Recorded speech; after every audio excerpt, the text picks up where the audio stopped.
som pakhat thlakat ania hei voin chu AWD Motoshop and car rental ram huna hei kan leng dona kan lenga kan nu nen hei nimin a bukan kan leng to hei hananila until zor hi car chaina te engine oil akasha ve vok lo ke jon te engine oil te an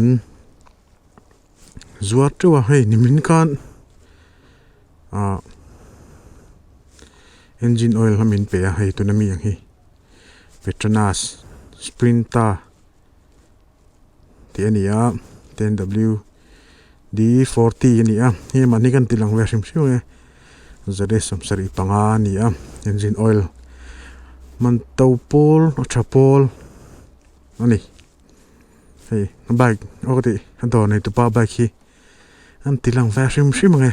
Kawasaki Ninja ZX6R timani khani hai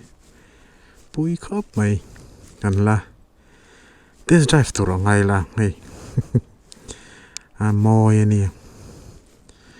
kan la khal chin tur ngai ang ke lien khop mai pui takani pui tak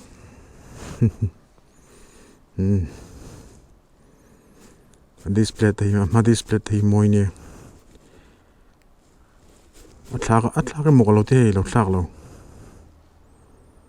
apa ngai thlap ni display amalam pang display ko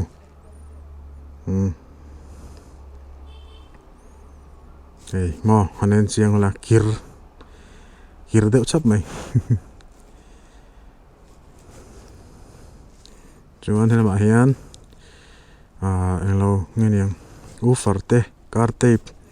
chang akasha ve vak lo hei hanen la tiếng hậu hi om trevani này tụi bay Michaela dâu trang ania này chạy nó sáng te ta bỏ hết ta bỏ oil engine oil ở tiếng hi nia pimin pek chu giờ sam sẽ panga man lek ani alam em ấy hey kan nu ania tilang version sim nge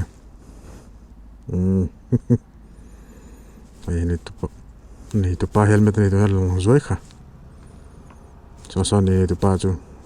lo lang lo meng ati helmet po hi atlom che sok lo bang